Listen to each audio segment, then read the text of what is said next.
Welcome back to Celebrity Radio. It's Alex Belfield talking to some of the world's biggest stars. Some of the world's most talented stars are some of my favourite people, and we've got one for you today. Russell Watson had a sell-out spring tour. He's back this autumn, and he's also got married this summer. Russell, how are you? I'm very good, thank you. How are you, dear chap? I am delicious, but not as good as you. I mean, this has probably been the best year of your life, hasn't it? It's definitely up there. It really is. And you know, particularly after coming out of the dark tunnel of the last few years, it feels fantastic. We've had a fantastically successful year touring, and of course, I got married as well. And there's been some other, it's just been a year of incredible events, headlining the proms in the park at Hyde Park as well. That we've just done that, and then the performance on the west lawn of the Capitol in Washington D.C. for Memorial Day in front of a live audience of 350,000. It's been a very, very good year. To think where you came from with the darkness of the tumours and then finding love and then getting your career back. I mean, there must have been a moment when you wondered whether you'd have any of that.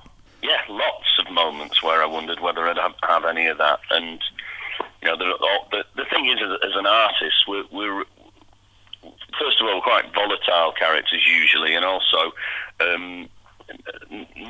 you see somebody walk out on a stage with their arms wide open saying hello to an audience of a few thousand. You think, wow, they're confident. But artists in general do have lots of niggling, nagging doubts in the back of their mind that, you know, first people will keep coming back to see them, continue buying the records, and the popularity will stay up there. I've always maintained this. Achieving success in its early stages is relatively easy, but sustaining is incredibly difficult, and I'm so grateful that I've been able to sustain my career for as long as I have.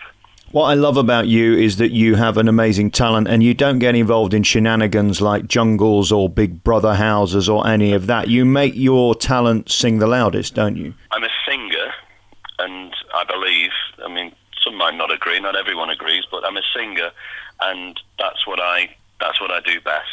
And with that said, that's generally all I want to do. I mean, there've been a few things where I've deviated from the path slightly and done a few, you know, like the judging panels on different shows, which I actually really enjoy, but that's also a musically orientated thing in itself. So, yeah, most of what I do, I feel, has to be to do with what I do, which is sing.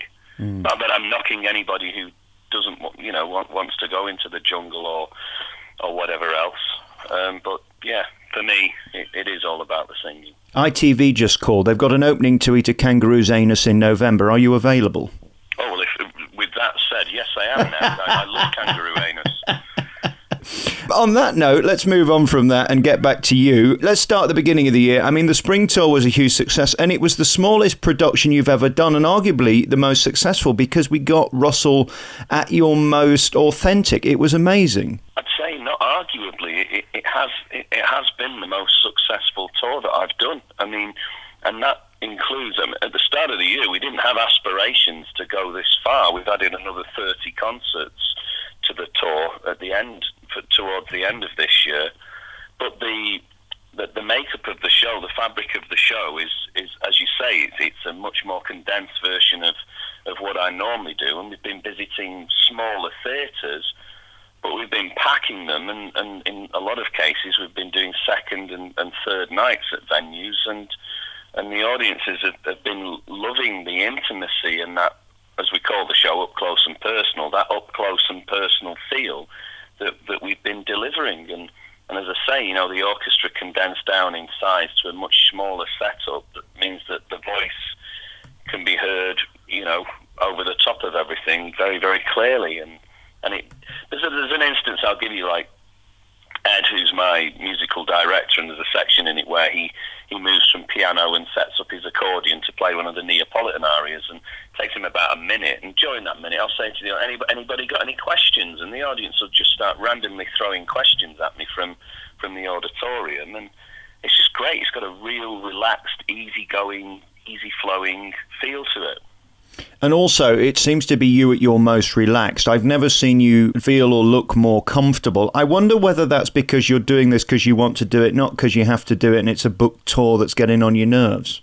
I think that's the way I feel on stage right now. I think because with an artist, and I was saying this before, I'm talking sort of globally now with artists, I think if you feel comfortable and life is good and you're happy, I think that does very much shine through onto the stage, and people will see that and say, oh, you can tell Russell's happy at the moment because of A, B, C, D and E.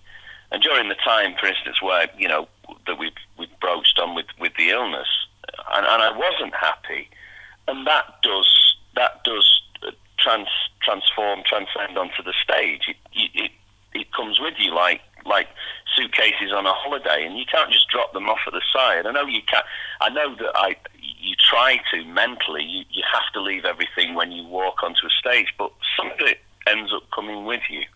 And now I just feel a real sense of freedom on stage. I walk on the stage, and it's like, this is what I was born to do. This is what I survived all that illness and all those bad times for, to walk out on this stage tonight and sing every word like I mean it, to deliver every sentence as though it's the most important in the world. And that's how it feels right now, and it's a fantastic feeling, and hopefully long may it continue.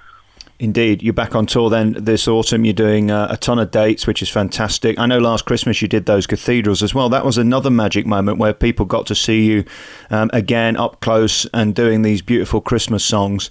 The audience love that because, again, they feel they know you, don't they? Yeah, and as well, working... It was great in the cathedrals because we didn't need microphones a lot of the time because the venues were so vast.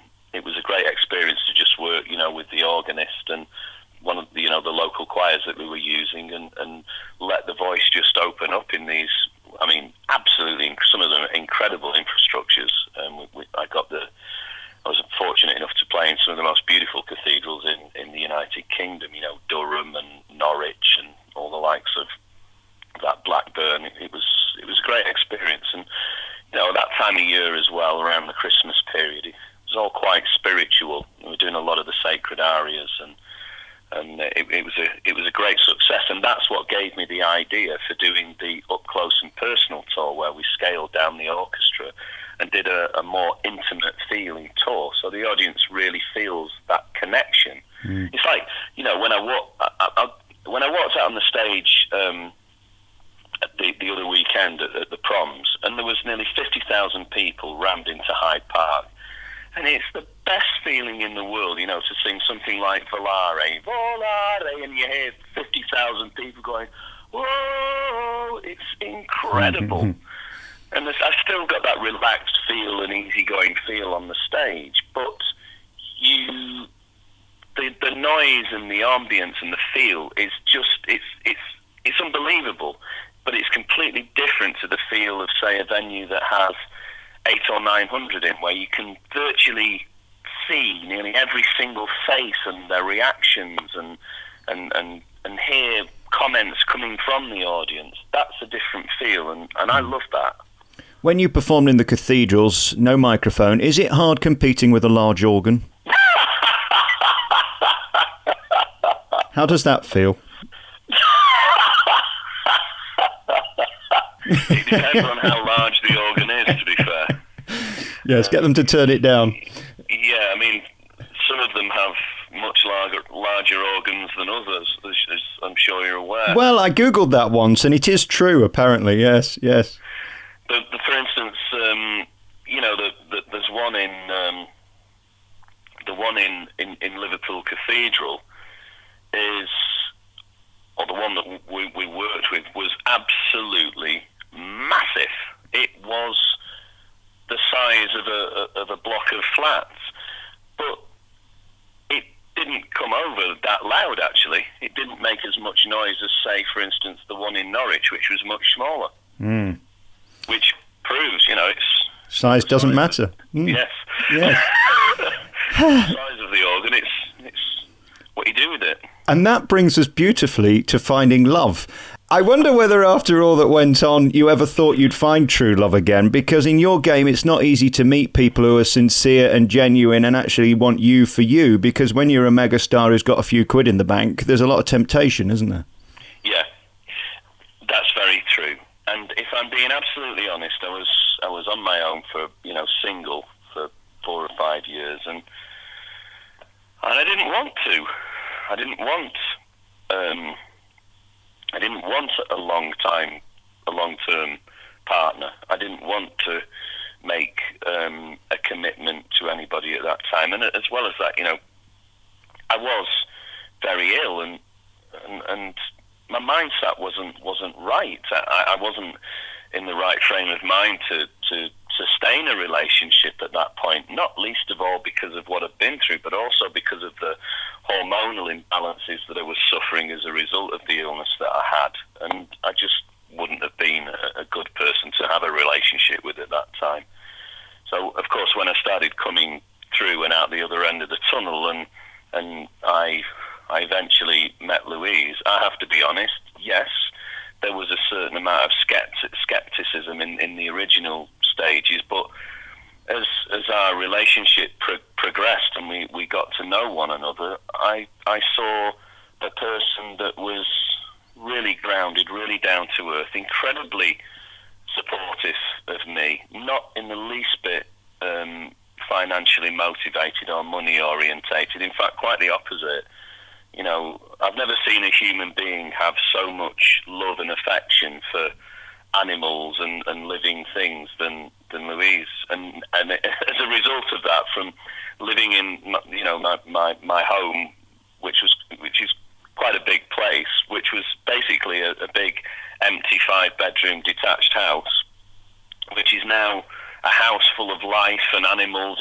We've got a full-on menagerie here. We have dogs, cats, a horse, chickens, ducks, you name it. It's a full-on menagerie, and it's just full of, not all in the house, obviously, but it's full of life, and also, I'd say Louise also was responsible for drawing, my family back in, and that's been something that I'll be eternally grateful to her for. I wonder whether you should give up music and open a zoo. I mean, you could earn a fortune. We could definitely open up like a petting zoo. Yes. Have people queuing up, and like, who wants to pet the Shih Tzu? And yeah. You could be the final attraction as people leave, and just sit there and have people stroke you. They'd pay a fortune. Are you a bit like me? I'm a deeply unattractive man. Obviously, you're more handsome than I am. But is it still surprising that anybody would find you attractive? Because I'm always amazed. When you get a hand down your trousers, it's always surprising.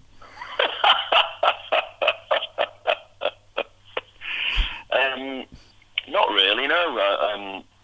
I do look after my appearance. I always have done, and I dress well and keep myself fit. But the thing is, I think when you're happy and when you've met someone that you care about deeply and you love, then that person becomes the centre of your universe, and you're not really that bothered about whether anybody else is wanting you or looking at you. The centre of the universe at the moment is where I am right now, with my family and with Louise in my home, and outside of that is what I do, which is my work. Yeah. And the interesting thing is, and this is absolutely true, and it's the first time that I've been in this position before in my life or my career, and this is when I'm saying this is very serious now, because I'm in a position now where actually there was this whole the industry that I'm in, the music industry, it's all encompassing, and there's so much BS involved in the industry that actually when you find a system that works, I now have my family who my sister's my business manager, and my nephew works on all the merchandise and everything for us. And we've got a really good family unit. And basically, without the want of being rude, we've cut the wires to the outside world, the industry itself, which actually causes more complications and problems than you would ever imagine. And by having done that, I've now created my own little space, and in that space I feel complete comfort, but a disconnection with something that actually was quite divisive and something that I wouldn't ever want to go back to again. Well, I think the business thrives on making you feel insecure, and the one thing you've got is the absolute opposite, because family don't do that. They make you feel absolutely secure.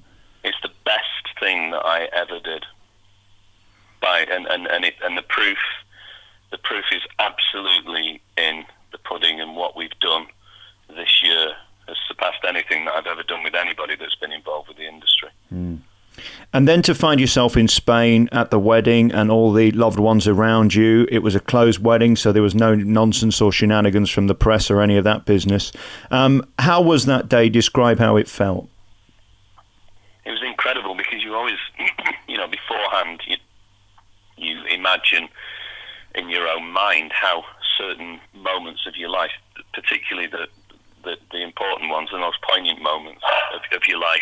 Oh, there's the dog.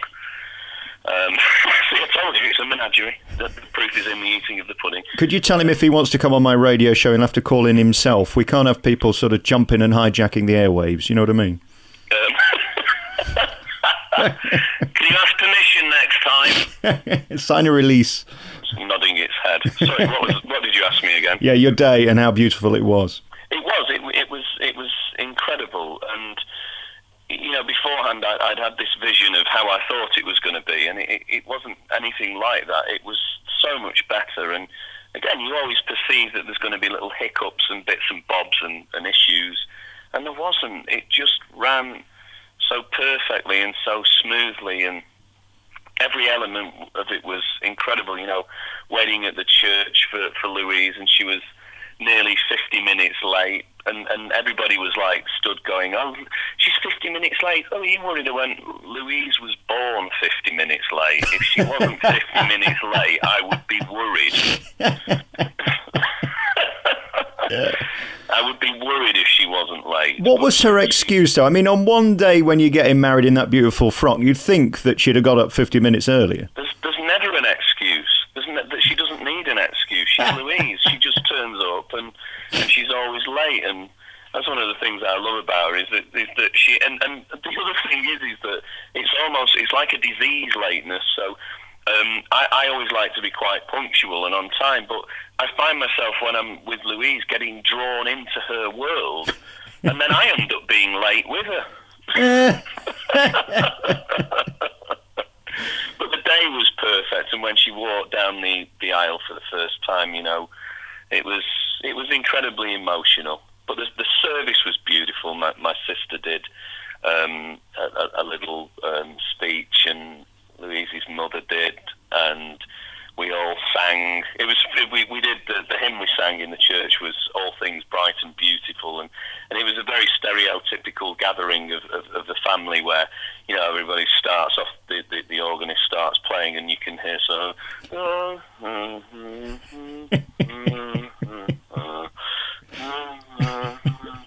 I thought, crikey, come on. So I started belting it out at the top of my voice.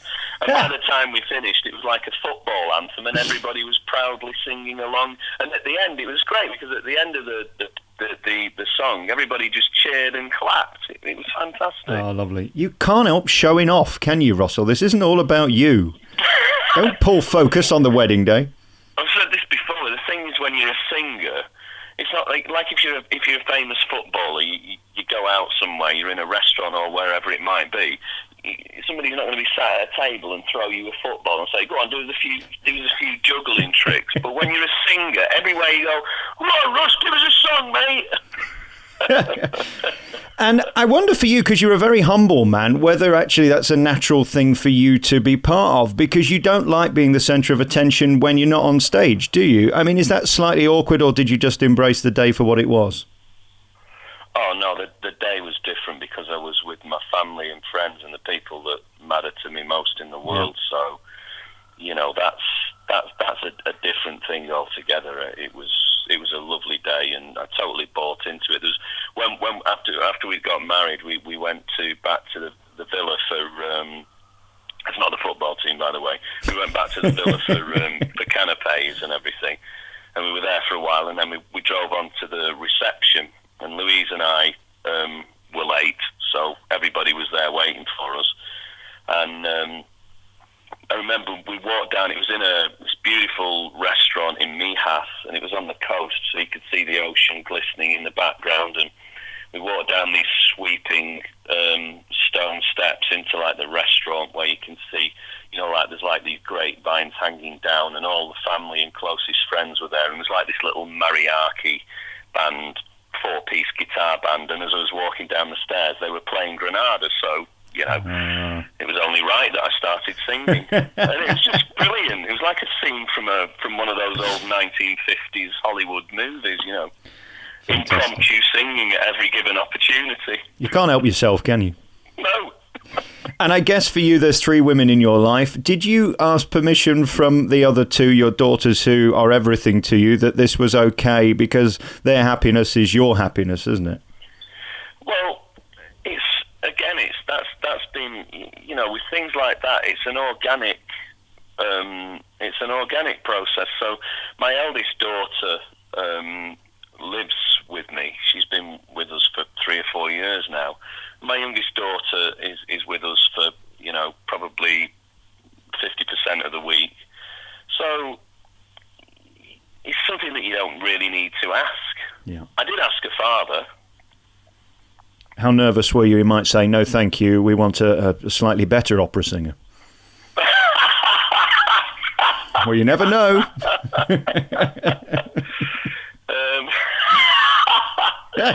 I was trying to think of one, and I couldn't, so I be all right. Hey, is there one? No, I wasn't really. I was fine. Again, it's part of the fact that Louise's family are really quite easygoing, so it didn't feel like there was any kind of angst or pressure there. Do you know what I love about her? And I met her first, I don't know when it was, maybe 4 or 5 years ago at one of your first gigs. I love that she wasn't starstruck. She wasn't into the whole showbiz stuff. I mean, she was into you, and that's enough. It always worries me when people are dating the star, not the person. Yeah, well, it wouldn't have took me long to work that out, to be fair. Mm. Was quite a sensitive soul, and also quite intuitive. Although, on the other hand, maybe not always so with some of the people that I've been involved with in the music industry. But you weren't sleeping with those. That's different. It's the intimate moments where you can tell. Trust me. Yes, I know. So yeah, you're absolutely right. And as I say, there were lots of other things as well that have all kind of just made me feel, good. Who'd have thought when we had the conversation, I don't know, 5 or 6 years ago, and it was all at its sort of worst, that today you'd be a married man on the most successful tour that you've ever done. Family's great. You've got a zoo in your back garden, and you're still talking to me. This is perfect. It is, absolutely. And it's always a real pleasure to talk to you as well, Alex. Hey, listen, one of my favourite people ever. Russell Watson is a genius. His voice is stronger and more beautiful than ever. That's what I noticed at the Leeds Grand when I saw you at that sellout crowd. And a lot of people are saying they're selling out these days, which means they've done about 50%. You really are house full. I mean, there wasn't a seat in the house. Yeah, we've been very lucky to have filled nearly all the venues that we've done this year. We had a couple early on where, if I'm being honest, sort of 60-70%, and I felt slightly disappointed about that. But from sort of the early first week on, we have genuinely sold the venues out and had an incredibly successful tour. But it doesn't matter, the thing is whether you're playing to a full house or whether it's half full or not. The important thing is that the people that are in there matter, and you put a good show on no matter what. I think good things happen to good people, and you're a top man. Russell Watson's on tour this autumn. You can get all his dates by Googling Russell Watson Tour. It'll come up for the website. And I wish you every joy and happiness. Thank you, Russell. Thanks, Alex.